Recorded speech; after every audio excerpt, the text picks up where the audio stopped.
JSSC CGL exam में जो लोग पास आउट हुए हैं, आज वह बापू वाटिका पर एक साथ हुए और मुख्यमंत्री हेमंत सोरेन को आभार प्रकट करने के लिए उनके आवास जाने वाले हैं। आपको बता दें कि लगातार जेपीएससी का विवाद को लेकर आज ये लोग आहत हैं और मुख्यमंत्री का आभार इसलिए प्रकट कर रहे हैं कि हमारा रिजल्ट हुआ है और हमें जो है सो हम आभार व्यक्त करते हैं कि अब मुझे रोजगार मिलेगा। जो करप्शन का चार्ज है, अगर किसी तरह का करप्शन हुआ है तो उसकी जांच हो रही है। जांच होने के बाद दूध का दूध और पानी का पानी ऑटोमेटिक हो जाएगा। लेकिन जो लोग पास हुए हैं उनका क्या गलती है, वो अपना आभार प्रकट करने के लिए मुख्यमंत्री के पास जा रहे हैं। हमारे साथ कुछ छात्र हैं। क्या नाम हुआ आपका? मेरा नाम जन्मजय सिंह हुआ। मैं लातेहार जिले का निवासी हूँ। क्या कहना है, क्यों जुट रहे हैं आज आप लोग यहाँ? 22 सितंबर 2024 को जेएसएससी सीजीएल जो बहुत दिनों से लंबित परीक्षा था, वो परीक्षा संपन्न हुआ सफलतापूर्वक। और चुनाव के बाद परीक्षा परिणाम, अंतिम परीक्षा परिणाम नहीं था, लेकिन डीवी के लिए कॉल आया। 2231 बच्चों का टोटल सीट है, 2025 सीट। हम लोग का डीवी भी संपन्न हो गया। डीवी के बीच में ही जब कोर्ट में केस चल रहा था इस मामला में धांधली को लेकर, तो कोर्ट ने स्टे लगाया परीक्षा परिणाम, अंतिम परीक्षा परिणाम पे, डीवी के बाद जो ज्वाइनिंग के लिए आता है। लेकिन इसके बाद जैसे ही कोर्ट स्टे लगाया, जो कुछ तथाकथित शिक्षक हैं, कुछ छात्र नेता हैं और कुछ बच्चे जिनका रिजल्ट नहीं हुआ, वो लोग आरोप लगाने लगे मीडिया में कि जिन बच्चों का भी डीवी में नाम आया सभी पैसा देकर आए हैं।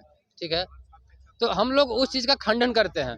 हम लोग पैसा देकर नहीं आए हैं, हम लोग कहीं से क्वेश्चन नहीं रटे हैं, हम लोग किसी भी धांधली में शामिल नहीं है।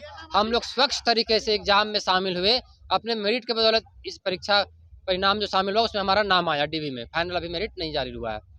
तो हम लोग पर आरोप लगाना आप लोग बंद कीजिए कि हम लोग पैसा देकर आए, पहला बात।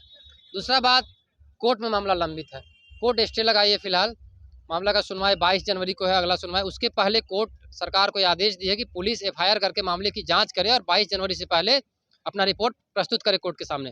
वो प्रक्रिया पैरेलल चल रहा है उधर, उससे हम लोग का कोई एतराज नहीं, किसी भी बच्चे का नहीं, व्यक्तिगत मेरा नहीं, किसी भी बच्चे का। न्यायालय का जो प्रक्रिया समानांतर चल रहा है उससे कोई एतराज नहीं है, हम लोग उससे सेटिस्फाइड है। हम लोग को पूर्ण विश्वास है न्यायालय पे कि न्यायालय हम लोग के पक्ष में फैसला देगी। क्या लगता है कि राजनीतिकरण हो गया क्या इस पूरे मामले को लेकर? अब हम लोग तो नेता हैं नहीं, तो वो लोग जाने अब राजनीति कर रहे हैं या क्या उन लोग का मंशा है, हम लोग उन लोग पर कोई कमेंट नहीं करेंगे। हम लोग सकारात्मक विचार के साथ आगे बढ़ रहे हैं। हम लोग मेहनत करके अपना रिजल्ट दिए हैं। हम लोग सरकार से ये मांग करते हैं कि जो भी जांच प्रक्रिया चल रहा है उसको अविलंब कंप्लीट करके आपका रिपोर्ट सीआईडी का और पुलिस का सौंप दिया जाए न्यायालय में। न्यायालय हम लोग के पक्ष में फैसला देगी, इतना विश्वास है। और जो लोग आंदोलन कर रहे हैं उनसे हमारा आग्रह है कि आप बेवजह बेबुनियाद आरोप हम लोग पर मत लगाइए कि हम लोग धांधली के माध्यम से आए। आप लोग जब केस कर ही दिए कोर्ट में, तो भैया इतना पेट में गुदगुदी क्यों मचा हुआ, क्यों हल्ला हाय तौबा डेली लाइव आ रहे हैं? आप लोग शिक्षक हैं, प्रतिष्ठित लोग हैं, थोड़ा तो इंतजार कर लीजिए। न्यायालय में तो आप ही लोग केस किए हैं। जब न्यायालय में केस आप ही लोग किए हैं और आप ही मीडिया में आके, एक शिक्षक हैं, न्यायालय में केस उन्हीं के नाम से हुआ है, और वही मीडिया में आके फिर क्या बोल रहे हैं कि 100-200 लोग ही जेन्युइन है। तो दोनों चीज़ तो आप नहीं कर सकते। या तो आप खुले बाहर ही आके सिर्फ बताइए कितने लोग जेन्युइन है, कितने लोग नहीं है, या तो फिर न्यायालय पे विश्वास कर लीजिए। तो उस चीज़ से उनको बचना चाहिए। शिक्षक है, गंभीरता होना चाहिए। आपका उम्र भी ढल रहा है, लोग आपको शिक्षक के रूप में देखते हैं, आपको छात्र के रूप में नहीं देखते। आप छात्र के रूप में अगर इस तरह से बेतुका बयान दीजिएगा तो क्षम्य है, लेकिन एक शिक्षक के तौर पर आप एक कोचिंग संचालक हैं, आप डायरेक्ट डेटा कल दे दिए लाइव आके कि 1 से 200 ही बच्चे सिर्फ सफल हुए जेन्युइन तरीके से। इसके मतलब 2000 बच्चों पे 2200 बच्चों का अगर डीवी में कॉल आया, 2231 बच्चों का, आप बोल रहे हैं कि मैक्सिमम 200 बच्चे ही जेन्युइन है। इसके मतलब 2000 बच्चों पे आप आरोप लगाए हैं कि 35-35 बच्चे 35-35 लाख दे के आए हैं। आपके नज़र में क्या लगता है, गलत नहीं है? तो कुल मिला के यह कहा जा सकता है कि जो छात्र नेता के नाम पर जो आंदोलन कर रहे हैं उनको कहीं ना कहीं परेशानी है, गुदगुदी है। और ये छात्र जो पास हुए हैं, अपने मेरिट पे हुए हैं या पैसा दे के हुए हैं, इसकी जांच हो रही है। इनकी क्या गलती है? अगर आपको दिक्कत है तो कोर्ट में आपने केस किया हुआ है। हमारे साथ कुछ और छात्र, क्या कुछ कहेंगे? क्या नाम हुआ, कहाँ से आए? मेरा नाम निशांत हुआ, मैं रांची से ही हूँ। यही कहना चाहेंगे क्या कि इसमें पास आउट हो गए? हाँ, पास है, डीवी में नाम आया है। आज यहाँ पर जुटे हैं, क्या कारण? यहाँ पे जुटे बस यही कारण है कि हम लोग को अपना पक्ष रखना है कि जो लोग भी कह रहे हैं कि जिनका भी सिलेक्शन हुआ है सब 35 लाख दे के सिलेक्ट हुए हैं, तो वही हम लोग अपना पक्ष रखने के लिए आए हैं कि हम लोग मेरिटोरियस स्टूडेंट हैं। हम लोग मेहनत करके ही यहाँ पे सेलेक्ट हुए हैं। ऐसा नहीं है कि हम लोग 30-35 लाख दे के रखे हैं। आपका पापा क्या करते हैं? मेरे पापा गाँव में खेती करते हैं। खेती करते हैं। हाँ। 35 लाख कहाँ से दीजिए? 35 लाख कहाँ से देंगे, यहाँ बहुत मुश्किल से पढ़ाई कर पाते हैं। तो जो आरोप लगाया जा रहा है हाँ, छात्र नेताओं के द्वारा, हम्म। क्या लगता है वो सही है? देखिए, जहाँ तक मैं अपने बारे में जानता हूँ, वो तो गलत है, मेरे बारे में तो अगर गलत है। अगर कोई लिया होगा तो उसके बारे में जाँच चल रहा है। वो जाँच रिपोर्ट आने दीजिए, उसके बाद आप खुद फैसला क्यों सुना दे रहे हैं पहले ही कि नहीं ये 30 लाख लेके आया, 35 लाख लेके आया। जब जाँच होगा, जाँच का रिपोर्ट आएगा तो उसमें सब क्लियर हो जाएगा। आप पहले ही आके बोल दे रहे हैं कि नहीं जिसका-जिसका हुआ है सब 35 लाख दे के हुआ है, तो ये तो गलत बात है ना।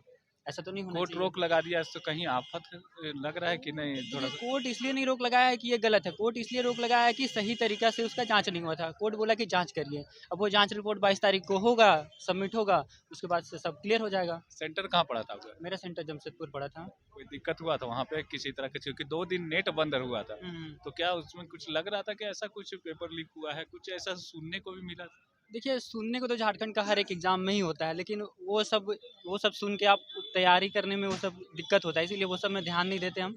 अपना पढ़ाई-लिखाई करें, अपना जाके एग्ज़ाम दिए थे। एग्जाम दिए, एग्ज़ाम पास दिए भी थे, हो हाँ, गए। पास भी हुए। आज यह मुख्यमंत्री का आभार प्रकट करने के लिए आए हैं, क्या लगता है कि सही है?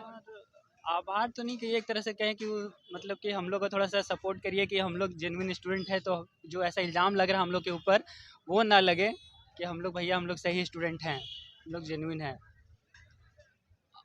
तो कुल मिला के यह कहा जा सकता है कि छात्रों की जो परेशानी है, जो लोग मेरिट पे हैं, अपनी मेहनत से पास किए हैं, अगर घूस दिए हैं तो उनका पैसा जो है उसकी जांच हो रही है, उस दूध का दूध पानी का पानी हो जाएगा।